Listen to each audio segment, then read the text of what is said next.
Welcome back, folks, here on the Believe in FCS Football Podcast, part of the Believe Podcast Network. I'm Joe DeLeone, joined by my former roommate, former teammate at the University of Rhode Island, Mr. Sean Anderson. It is officially the start of Trip Week, the week where Sean and I are going to be traveling to South Dakota to watch the marker game between South Dakota State and North Dakota State. Sean, are you juiced up? I'm pretty juiced up, excited thinking about this. Trip week would have other connotations in different circles, so let's just call this tailgate week. Tailgate week? What's wrong with Trip Week? Trip week is what people go in the mountains and do. We're going to watch a football game. Is that a thing? You know what? If you had Joe completely dismisses a half joke, half comment by Sean on your bingo boards, mark that one down. Starting it off early. Shut up. Just that was a bad. I don't even get the joke. I don't understand how I'm supposed to. Pointless. It might have. It was. Do we need to start out? Do we need to restart the show? I think we need to restart the show after you just derailed the great open that I gave us here, and you just had to, do whatever the hell joke that was.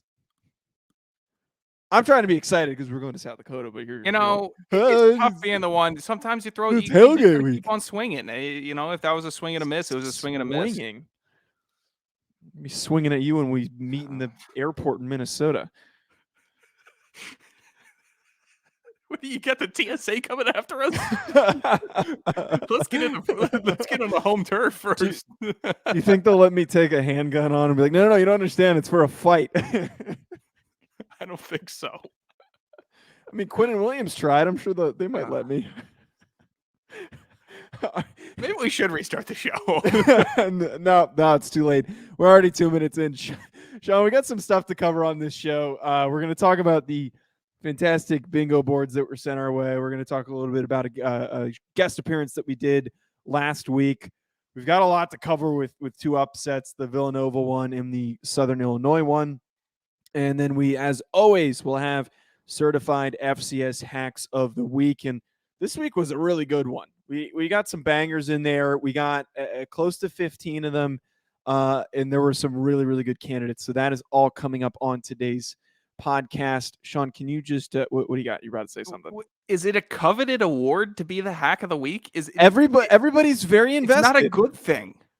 It's turned into something where everyone's invested, and I like it. I think it's not a good thing to be considered the hack of the week. People want me to be hack of the week. I don't want to be hack of the week. I want to be a professional. I like that people wear that as a badge of honor. They want to see how obnoxious that they can be. This is who we are, Sean. This is the crowd that we run with. This is the environment that we have created, that we're two slapdicks. That's what it is. Well, hopefully some of those that want to be a part of Hack of the Week want to also be a part of Bet Online.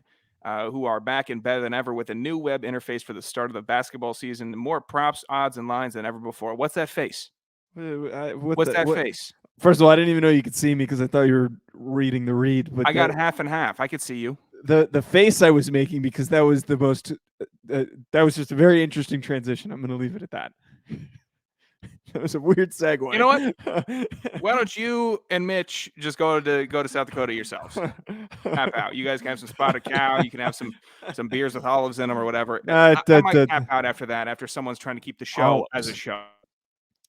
I almost ordered one of those beers this past weekend when I. Oh, does that pertain to betonline.ag? It doesn't. Why are you bringing it up? Head to the new updated desktop or mobile website to sign up today and receive your 50% welcome bonus on your first deposit. Just use our promo code BLEAV50, BLEAV50, to receive your bonus from basketball, football, baseball, postseason, NHL, boxing, and UFC right to your favorite Vegas casino games. Don't wait to take advantage of all these amazing offers available for the 2021 season. BetOnline is the fastest and easiest way to bet all your favorite sports. BetOnline, where the game starts. Believe in FCS Football Podcast, where the jokes stop. I feel like you're in a bad mood today. I'm doing okay. I did legs today. I don't know how to feel about it. Yeah, legs can be a day. See, I used to enjoy legs in college, but now when I do them, it feels like a chore because like I've got like it bothers my back half the time. Half the time, my knees bothering me. It's like, is this just the downhill road where I'm gradually falling apart? I'm in a weird funk post pump. I don't know what it is. But I thought I was like, oh, open rack, awesome. I'm gonna go do the squats, and then I finished them. I'm like, what am I gonna be moving with my legs later? And I realized, the go-to is transitioning to leg press, which is like the soft thing to do. But you got to do them, otherwise you look really top heavy, and that's kind of my problem at the moment. Impossible for me. Yes, that will forever be impossible, and the South Dakota crew is going to understand what that means when they meet Sean in person. So Sean, I'll hit this first on that note. So we went on the Splitting Hairs podcast, which is a part of FCS Fan Nation on their YouTube. It's a part of Jackrabbit Illustrated, if I'm correct. I'm probably completely butchering the details, but that was a really fun experience. We got to talk to Chad and Brendan and get to know them a little bit better, talk a little bit about the trip, and it was a really, really fun experience. So shout out to those guys for allowing us for the opportunity to hop on and chat with them.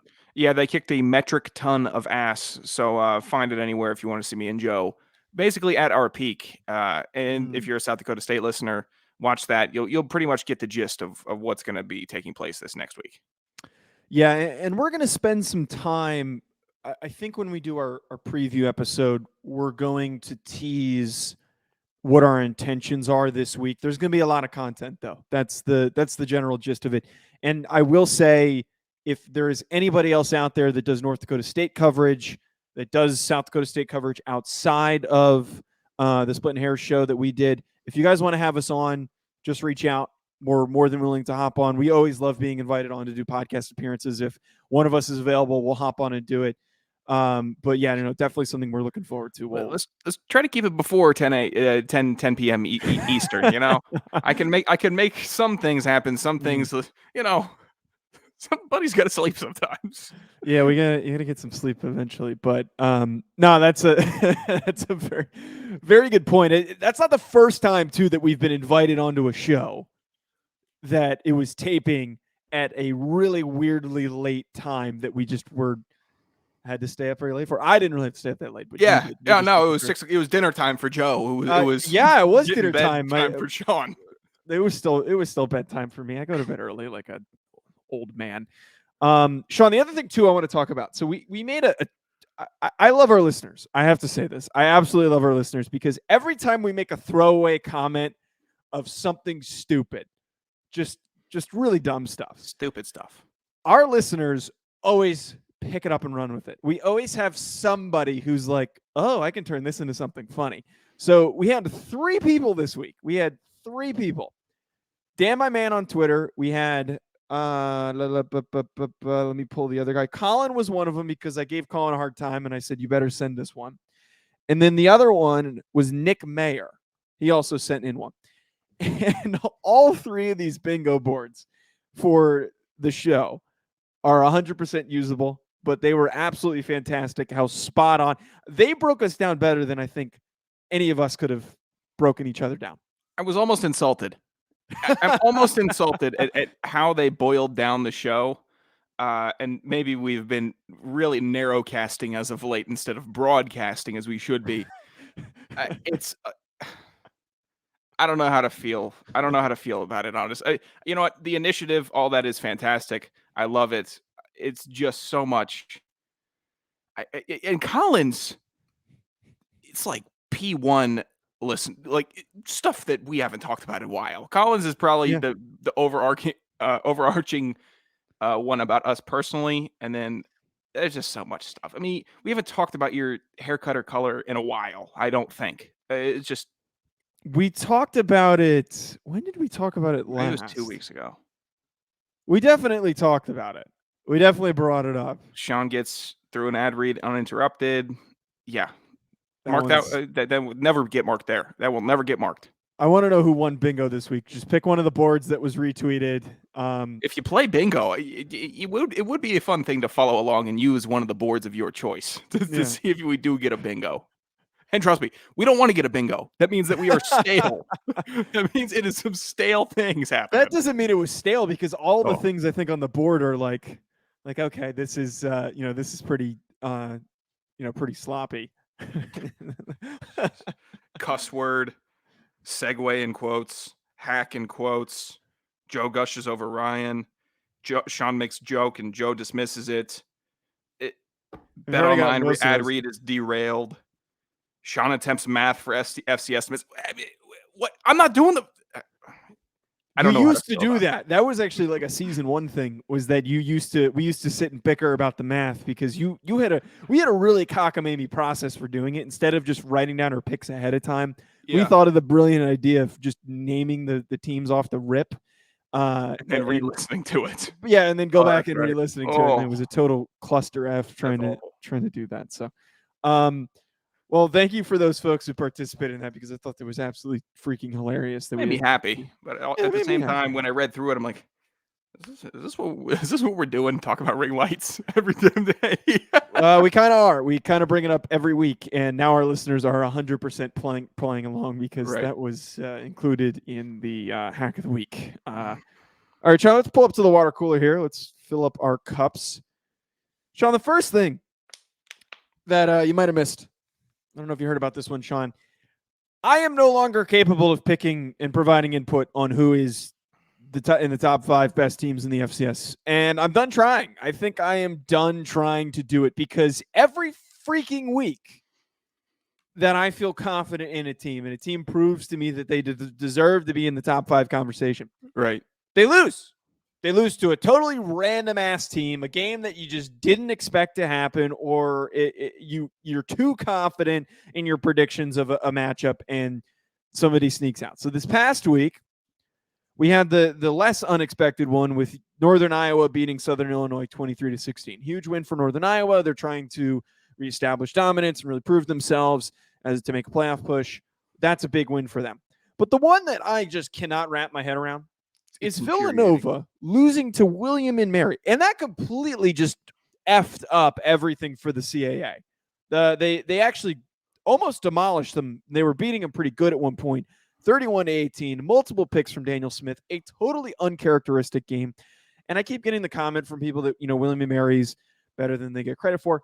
I don't even think that's the case. I think that everybody is just so competitive in the CAA that nobody can establish dominance, and this is the result that we're going to get until the end of the season. And a lot of times, Shauna, and I'm going to end with this point. I have said on this show, and we've both said this on the show, that the CAA is the SEC of the FCS. And we've got a lot of disagreements from Missouri Valley Football Conference fans and even some Big Sky fans. I now no longer agree with that take. I think we got a MEAC complaint once also. Or SWAC, whatever. Yeah, that's different. I think that the CAA is the ACC of the FCS. And if you look at this, the ACC over the past couple of years, they had the one dominant team, JMU Clemson. That team, Clemson is not down as bad as, or JMU is not as down as bad as Clemson is this year. But everybody keeps just eating each other. And nobody knows who is good in the ACC because of it. So I think that's a good comparison. I don't think anyone's going to argue with that. Regionality works too. Well, in a couple weeks, we'll all be eating Hokies. Am I right? Provide some analysis.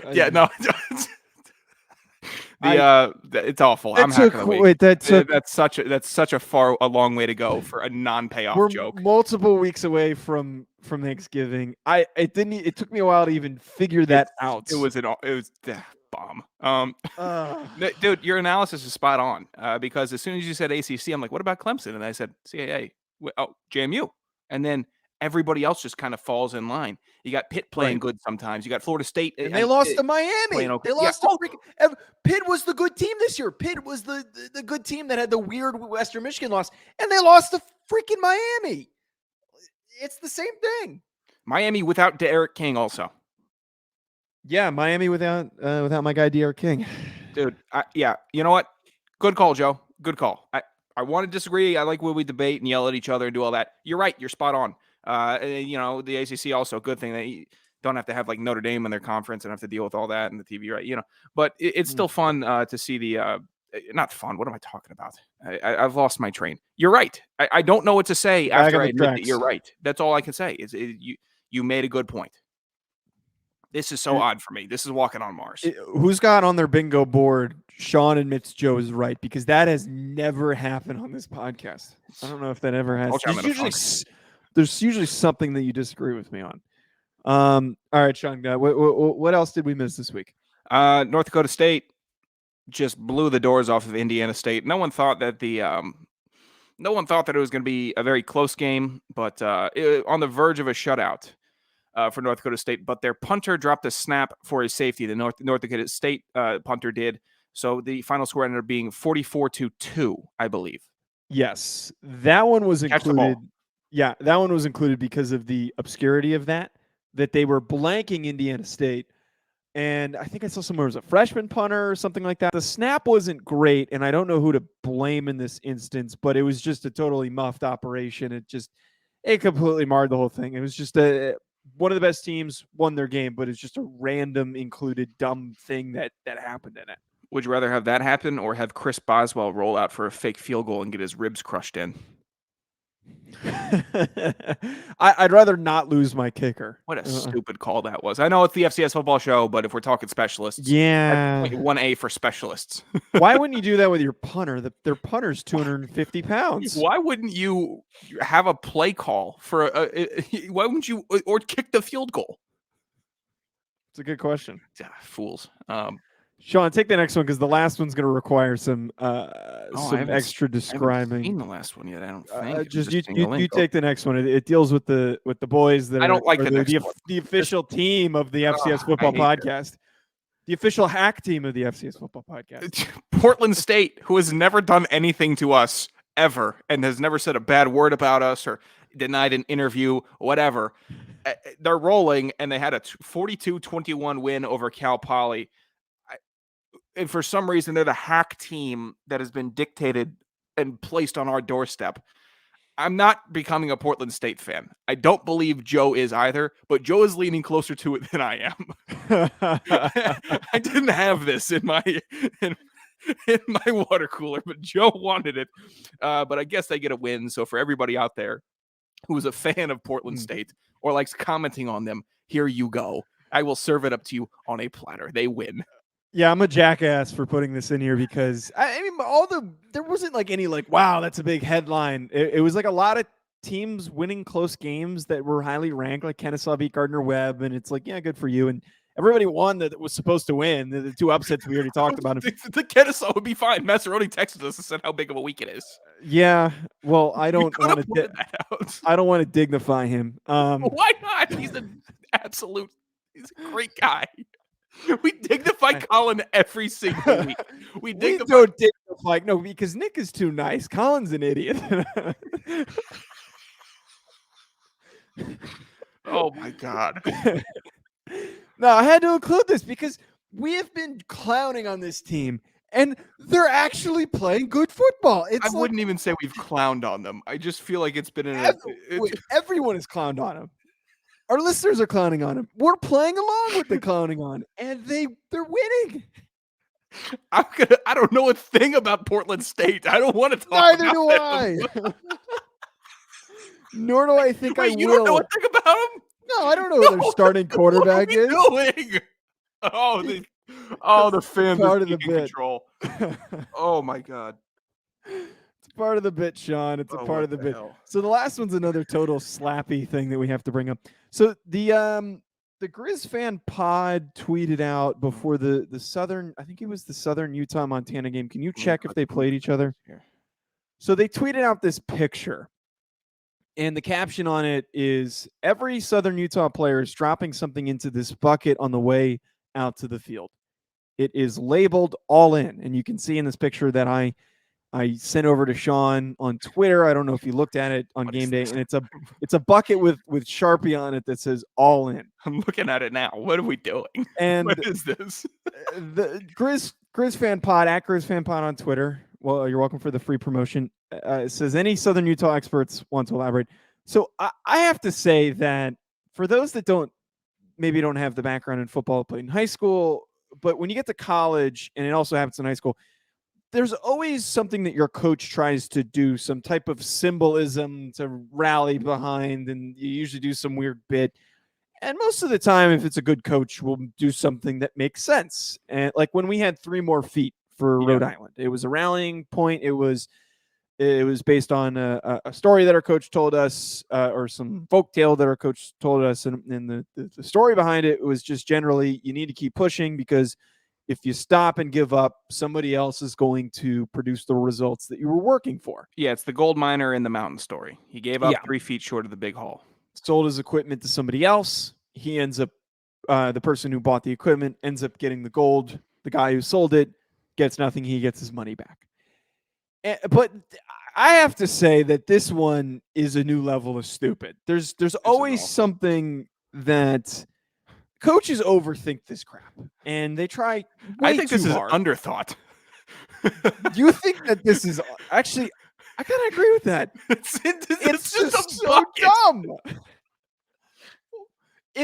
I'm telling you right now, if Donnie, the quality control coach, was walking around with a bucket that said all in on it, I'm walking past the bucket. I'm walking past the bucket. That's how I know the season's over. That's how I know that we're done. That's usually what you do when you haven't won a game, or you've got like 2 wins on the season and you're just.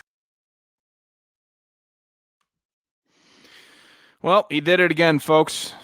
We'll be here for, he'll be back in like 5 seconds. I did it again. Yeah, I told him. Okay. Yeah. StreamYard needs to include something that doesn't let you exit out of the freaking window if you're trying to swipe in between whatever. But besides the point, it's pretty stupid. Yeah, no, this is I don't know what I would put in there.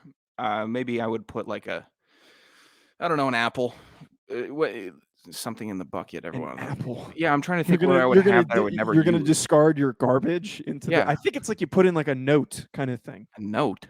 Like you write on something in there and you put it in the all in. You know what I'm going to put in there? I'm going to put in one of my practice cleats. That's what I'm going to do. It's just going to take up the whole bucket. So just for context, Montana beat Southern Utah this past weekend 20-19. So apparently the weird bucket shtick was that useful. You know what? Prove me wrong. Prove me wrong. I mean, they're still bad. They're still not a good football team. Well, now I want a bucket. I've been completely flipped after hearing the score of that game. I'm in on the bucket.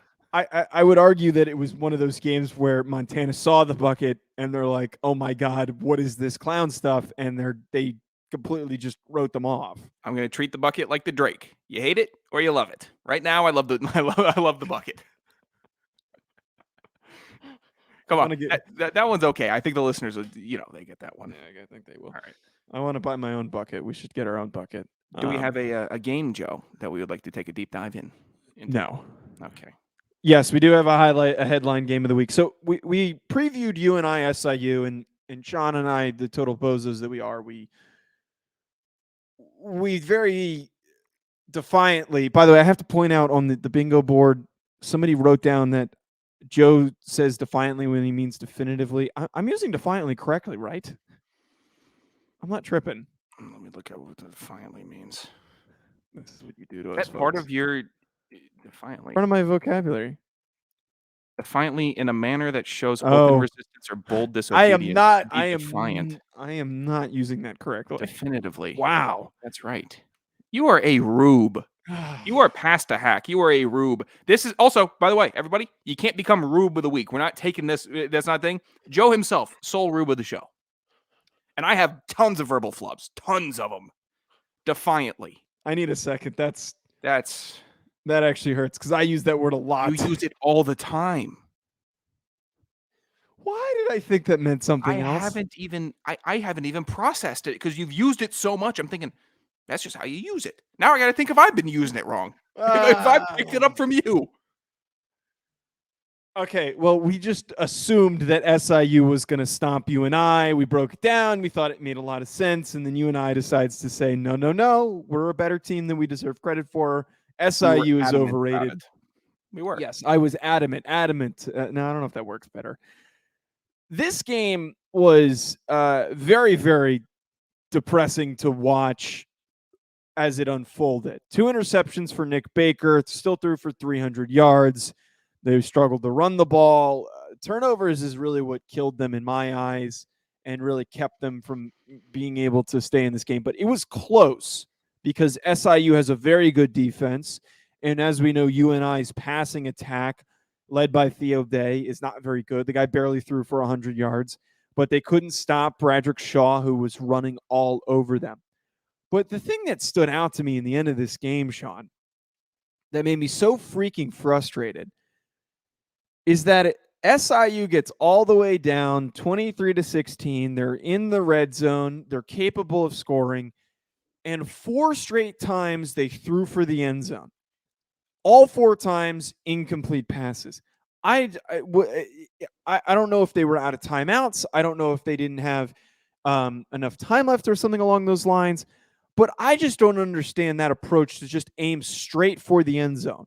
I'm not saying you have to run the ball and you risk running the clock out, but why do you not? Actually, if you have time to run 4 passing plays, you have enough time to run the football and spike you can hit a crossing route across to get you up to the 5-yard line. And then send everybody to the end zone, hit it underneath crossing route, whatever. There's right. Obviously, we're armchair quarterbacking this thing, but at the same time, I think they were like the 15 or they were. It was closer than that. They were too far out to be doing that though. And I had the same thing as you sitting here thinking, I don't like these calls. I don't like any of them. You're not moving closer, and you obviously don't have the dudes, or you don't have whoever to be able to pull this off. You don't have a Samori Torre to be able to just jump, or a Sam Ackham. Samori Torre, is that a soccer player? No, Torres was on Montana, but he. Oh, that's right. Yeah. You don't have a big, tall receiver you can go 50-50 ball.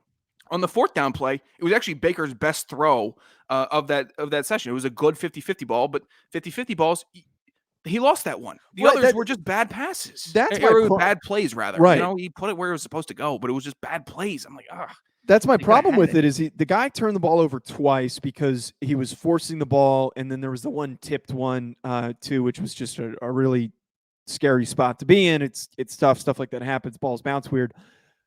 But all 4 plays were thrown in tight coverage. There was not a single ball where it was like misplaced or something like that. It was all in a tight coverage. If the first 2 are not completed because it's really tight coverage, how do you not on the 3rd one throw something underneath, try and pick up some yards, and go from there? Maybe I'm misjudging the amount of time that was left, but that's just it's just questionable decision making there. I don't get it. Also, Nick Baker, please. I'm not an old man. I'm gonna sound like one now. Please tuck in your jersey. It was a terrible look. When Joe, remember when all the offensive linemen would have the jerseys pulled up and the long sleeve shirts out, all kind of billowing and a little sloppy? This jersey untucked by Baker, awful. It was distracting. I couldn't even focus on the plays because I'm like, what are you doing, dude? Tuck your jersey in.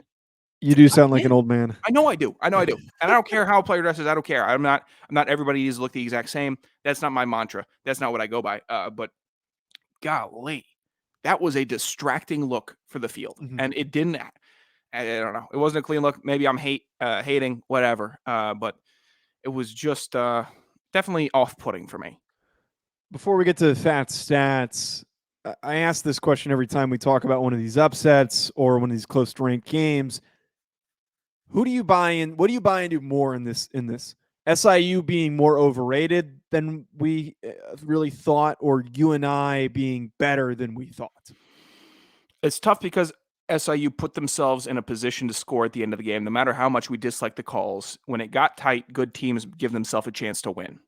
They didn't roll over. They had themselves there. But also, I mean, if you're number one, you got to be you got to be able to close these teams out. And UNI just doing UNI things, which is giving great teams a hell of a run for their money and then beating them. It was a turnover battle, and sometimes the turnover battle doesn't go your way, right? It's part of football, but maybe I'm a little lower on SIU. Maybe I am. I can be that. I can be a little lower. Don't turn the ball over. I think for me, I'm not going to take too much away from SIU. I think that they have the defensive capabilities to win a close football game if they execute better, especially with their play calling, and they don't turn the ball over the way that they did. So, like, if they got into a situation where they have to face North Dakota State at the end of the season, I still believe in them to keep it competitive. What are they in your pockets? Last week you were no. I'm still not losing out on SIU. I think they just played a bad game. I think that they were out of the rhythm. They got caught off guard. They got caught with their pants down. And you and I knew exactly what they needed to do to win this football game, which is turn the ball over, play really good coverage, don't allow Nick Baker to throw as a the big thing for me here is that I think Baker had like 40 something passing attempts. Baker is a great quarterback and he's really good for that team. But when they're not able to run the ball, I don't think that they're as potent offensively. It really clearly caused some problems for them. But I do have to say that you and I, with their current record, the wins that they have, I'm much higher on you and I right now. Big win. That's Theo, a big late season win. That's exactly what that team needs, and that's going to get them. I don't know. I don't know, man. We're too spotty so far. We're too spotty for me to be all definitive. That's a huge win, though, and nobody could take that away from them. It's going to put them in consideration this next week. They're going to get a boost. Everyone's going to be sitting there like, "Wow, we just beat SIU." And it's not like we said SIU is going to come out this year and be 13-0 with the championship and destroy everybody. But still, so far, it's been so good, you know.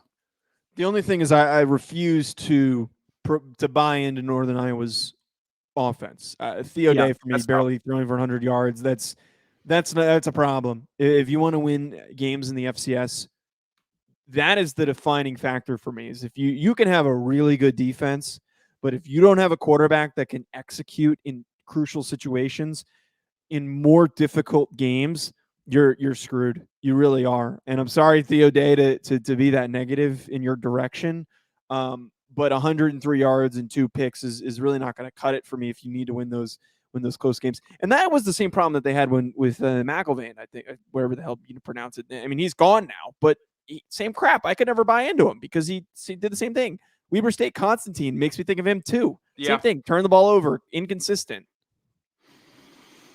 Yeah. Okay. I'm with you. Let's hit fan stats. Their defense I can get behind. Offense, what have we seen so far? You know. All right. Fat stats. Here we go. We're going to run through them. A little smaller list this year or this week. This year. It's been a much bigger list in total this year. If you've been listening since the beginning, it would just be like, I don't know, 2 players. But now we're starting to show the love a little more. So let's run through these. JMU quarterback Cole Johnson is the first on the list. He went 22 for 25 with 307 yards and 6 passing touchdowns. I believe he had 5 in the first half, Joe. That's pretty fat. And I, hearing the 5 in the first half, whatever type of difference that makes for me, it does make a difference. That's a pretty fat stat. Next up here, North Dakota running back Otis Way, 21 rushes, 156 yards, and 3 touchdowns. Only running back on the list this week. Other guys had a little more yardage and less touchdowns. No one had more than 3 rushing touchdowns, though. Eric Schmid graces his presence on the list yet again, I believe. It's not his first time by any means. I don't think, right, Joe? He's been on here before. Sam Houston, quarterback, 25 for 37. I don't think Schmid has been on the list before. I think he might have if he had a big running day also. I might have included him. I don't recall. I don't believe he did. Maybe it's his first time. Well, then welcome. 25 for 37, 298 yards, 5 touchdowns, and 1 interception. Fat enough to make the list. You throw for 5 touchdowns, it's fat enough to get on here. Same with Stephen F. Austin's Trey Self, 32 for 39, 346 yards, and 5 passing touchdowns as well. And then our yardage leader, passing wise, on the list this week, VMI quarterback Seth Morgan, 27 for 41, 463 yards, and 3 touchdowns. 3 touchdowns, not that fat, 463 yards. That'll get you a nod for sure. Joe, who do you like the most on this list for the fattest player of the week? It's pretty easy for me. Cole Johnson, man. I bashed that kid. So I can't call him kid. He's older than me. I know. Cole Johnson, he's a grown ass man. The guy's probably got his own health insurance plan at this point. I bash him a lot, and I think that I provide some serious concern for what he can do and how effective he can be for JMU in important games. But Elon's like Swiss cheese, apparently. 22 for 25, man. That was my biggest downside for him, is that he, in tough games, he does not complete the football very well. But damn, dude, 307 for 6 on 22 for 25. That's 25 that's wait. I need to do really quick math here. I'm big on the only 3 incompletions myself. He would be my fat stat. 24% of his passing attempts were a touchdown. 24%. Oh my God. Yeah. Fat. Winner. Easy. Good Yeah, match. JMU's going to need him to step up because Percy Ajay Obase, he's hurt he's done for the season, and Zoe's day to day right now.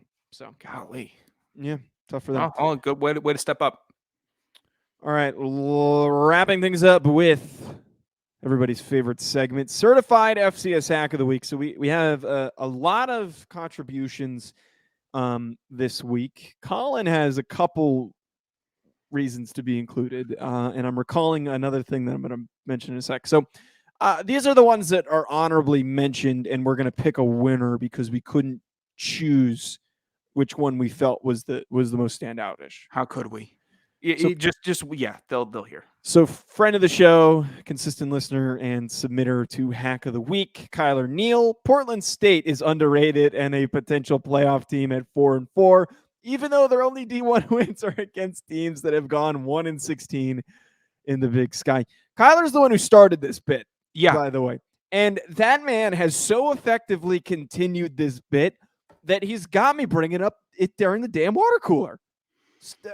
I gotta give him credit. He gets the nod, at least for being mentioned, for him playing it out this far. He must have beef with Portland State or something. I don't get it, man. He understands his audience. I think we said this. If you put a Portland State thing on there, you'll probably get mentioned because that's what Kyler's done to this program. He's done it every week. So here comes Colin, who had 3 submissions. We're only going to mention 2 of them, but I want to mention something else that he said on. I'll lead in with this one. So on Saturday, I was at Notre Dame. I was at the Notre Dame North Carolina game. It was a night game, and I paid to go to the bar that's right outside the stadium, and you could pay for a fee to hang out there or watch the games that were going on beforehand. And you could order whatever drink that you wanted. So I tweeted out because I was having a good time, and I'm like, I'm gonna be here for 6 more hours. Let's get creative because this is the only time I can have at a bar order whatever I want. This isn't bottomless mimosas for 2 hours. This is I can order whatever I want in the next 6 hours. So I put on Twitter, I get some fun suggestions. People provide some good insight. I did take up a couple of them. Colin Googles the worst, most disgusting drinks that a bartender can make. And I asked the bartender about one of them, and she was appalled because she knew exactly what I was talking about. Of course. It was there were 2 of them. There was one that was a New Jersey. Actually, I can't even say the third one on the show because it's so you can't. vile. One was a New Jersey Turnpike, and one was a smoker's cough. But the mixture of one of them, and I can't remember which, and I don't even feel like looking back, was mayonnaise and Jaeger. I can't even stomach. Why? That's so disgusting. So Colin submitted that without even knowing that he's put in a Hack of the Week because he did that. That's the early leader in my book just for that, and that wasn't even a submission. But this is a joint project apparently, and Colin is just all in on trying to win the Hack of the season.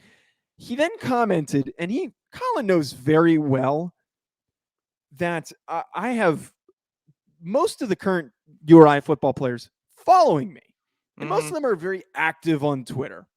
So he comments URI will finish the season on a 6-game losing streak. So that's obnoxious. But Wesley Neal, former 4-star defensive tackle recruit who has been a dominant player in his early days at the University of Rhode Island on the defensive line, commented in response to Colin, LOL. Colin did not respond. We're still not done yet.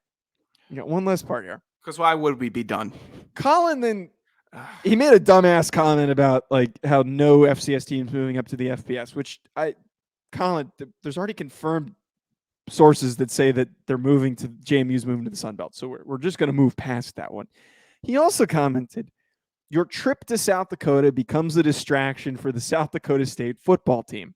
South Dakota State loses the marker game and fans blame it on you and Sean. Any thoughts? I'm speechless. He you know what he did? He got a quadruple double. That's what Colin Sutrick did this last week. He got a quadruple double. 10 boards, 10 assists, 10 blocks, 10 points. That's what he did across the board. And there's nothing anybody else on this list can do to beat that, in my opinion. It was a continuous air raid over Joe's timeline and my timeline. And guess what? Because I interact with Joe so often on Twitter, I see Colin every time I log on. And this is what I see. Yeah. You don't tweet as often as I do. How could I? You think I want to deal with that? Do you think I want to deal with that? Well, we did say that we missed Colin commenting on everything we tweet. So we did turn tweet notifications back on, I believe. But I think some other people might have hit some better home runs. But Colin hit 4 straight doubles going 4 for 4. He hit for the cycle, Joe. He hit for the cycle. I don't know how he did it. And to be clear, guys, this does not mean if you submit 4 really bad takes, you automatically win. That is not the case. No. There's context here. Nothing is going to top this performance. I don't think anything is going to top this performance because just the detail that was done on all 4 of these. It's remarkable. I don't know how he did it. Because most of the other ones, and this is no knock on everybody else's take, everyone else's take is like, okay, I'm going to say something crazy and see what the reaction is and get called out for it. Or I'm going to say something really weird.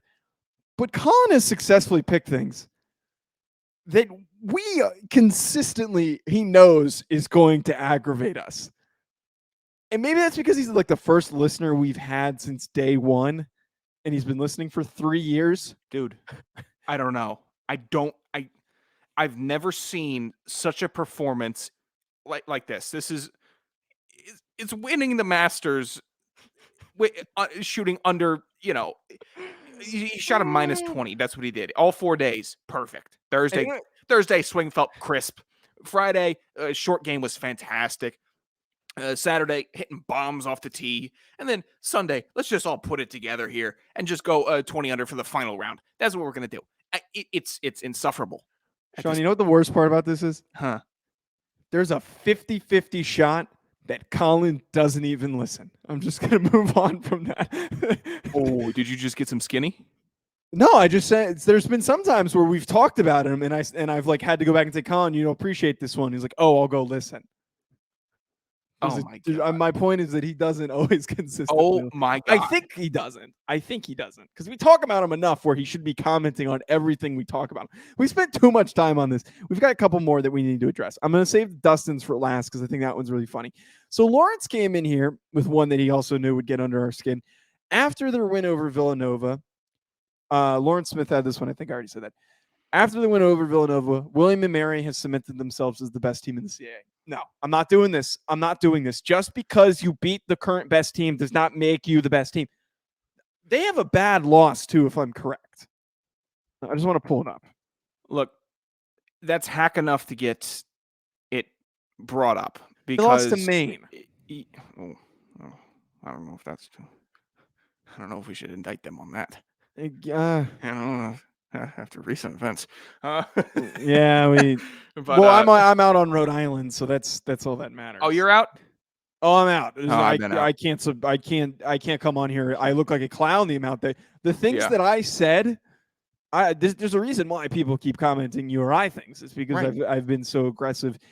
But my point is, yes, their one loss is against bad losses against Maine. They also have a Virginia loss at the beginning of the season. That one you can't necessarily knock them as much for. I don't think that they're the best team. I think there's more well-rounded teams. I still think Villanova or JMU is better. I think this was just an off week for Villanova. It's just, hack enough to get mentioned because he's playing to his audience and good for him. That's what he should be doing. If who knew that the slate was going to be so strong this week? Longtime friend of the show, Craig Haley, Stats FCS, or now the analyst. He came in saying, Sanderson Radio is a hack for not letting me win the weekly award. You wanted this one mentioned. You care to explain?